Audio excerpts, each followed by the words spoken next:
तो हेलो दोस्तों, स्वागत है आप सभी का हॉरर जंक्शन में। आज हम जानेंगे काली रात भूतों के जंगल का रहस्य। क्या आप कभी ऐसे जंगल में गए हैं जहां सूरज ढलते ही अजीब आवाजें सुनाई देती है? क्या आपने कभी ऐसा महसूस किया है कि कोई छिपकर आपको देख रहा है, लेकिन जब आप पीछे मुड़ते हैं तो वहां कोई नहीं होता? ये कहानी है 5 दोस्तों की जिन्होंने एक रहस्यमय जंगल में रात बिताने की गलती कर दी। यह जंगल सिर्फ एक जंगल नहीं था, यह एक शापित जंगल थी जहां से लौट कर आना नामुमकिन था। रोहन, अंशुल, पायल, समीर और तनु, ये 5 दोस्त एडवेंचर के शौकीन थे। उन्हें नई नई जगहों पर घूमना और अनजान रहस्यों को खोजना पसंद था। एक दिन उन्हें एक पुराने जंगल के बारे में पता चला जिसे गांव वाले काला जंगल कहते थे। गांव के एक बुजुर्ग ने उन्हें चेतावनी दी, बच्चों, उस जंगल में मत जाना। वहां जो भी गया वह कभी वापस नहीं आया। लेकिन दोस्तों ने इसे एक मजाक समझा और वहां जाने की योजना बना ली। शाम होते होते 5 जंगल के अंदर पहुंच गए। जंगल बहुत घना था और सूरज की रोशनी भी मुश्किल से अंदर आ रही थी। चारों ओर सन्नाटा था, लेकिन बीच बीच में हल्की फुसफुसाहट जैसी आवाजें आ रही थी। समीर ने कहा, शायद हवा के कारण पत्ते हिल रहे हैं। लेकिन पायल को लगा कि कोई उनके पीछे चल रहा है। तभी तनु ने कहा, हमें जल्दी कैंप लगाना चाहिए। वे सभी एक पुराने पेड़ के पास रुक गए और तंबू लगाने लगे। रात 9 बजे सबने खाना खाया और आग के पास बैठकर बातें करने लगे। अंशुल ने हंसते हुए कहा, क्या सच में यहाँ भूत है? रोहन ने तभी जवाब दिया, ये सब कहानियां हैं, असल में कुछ नहीं होता।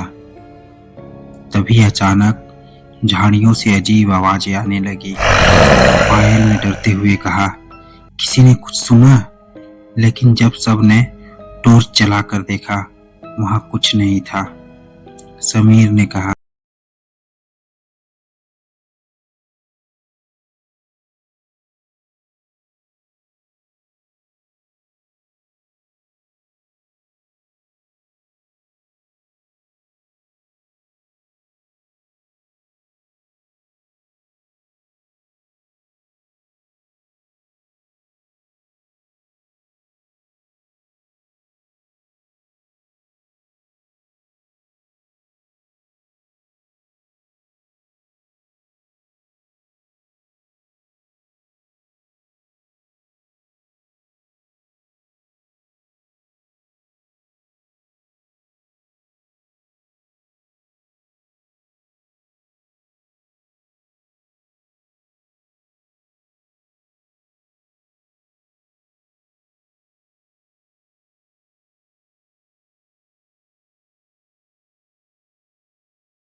आदमी दौड़ता हुआ अंदर आया और चिल्लाया, रुको, अंदर मत जाओ।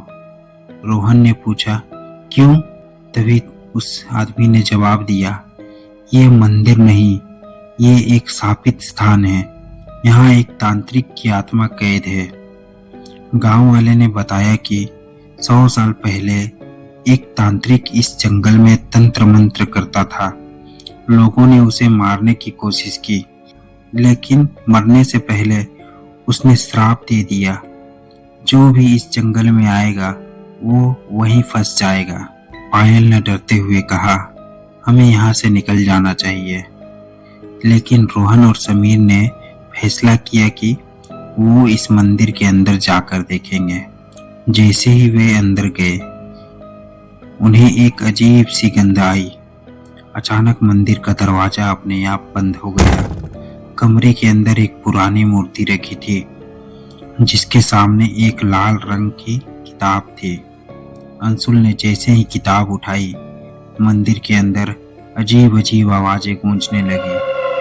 पायल ने चिल्लाया, हमें यहाँ से निकलना होगा, लेकिन अब बहुत देर हो चुकी थी। तभी एक काली परछाई मंदिर के अंदर प्रकट हुई और उसने कहा, तुम लोग यहाँ क्यों आए? सबके दिल की धड़कन तेज हो गई। तनु ने कहा, हमें माफ कर दो। लेकिन आत्मा ने जोर से चिल्लाते हुए कहा, अब तुम कभी यहाँ से बाहर नहीं जा सकते। वे सभी दौड़कर बाहर जाने लगे, लेकिन दरवाजा बंद हो चुका था। तभी समीर को एक मंत्र याद आया जो उसने एक किताब में पढ़ा था। उसने जोर से मंत्र पढ़ना शुरू किया और आत्मा चिल्लाने लगी। अचानक दरवाजा खुल गया और वे सब जंगल की ओर भागे। वे भागते भागते गांव पहुंच गए। गांव वालों ने उन्हें देखकर कहा, तुम बच गए? रोहन ने कहा, हाँ, लेकिन वो आत्मा अब भी वही है। गांव के सबसे बुजुर्ग आदमी ने कहा, नहीं बेटा, वो आत्मा अब तुम्हारे पीछे आएगी। तभी हवा तेज चलने लगी और मंदिर की ओर से एक जोरदार चीख सुनाई दी। इसके आगे क्या हुआ हम देखेंगे इसके नेक्स्ट पार्ट में। तब तक के लिए अगर आपको ये कहानी अच्छी लगी तो हमारे वीडियो को लाइक करें और हमारे चैनल को सब्सक्राइब करना ना भूलें। धन्यवाद।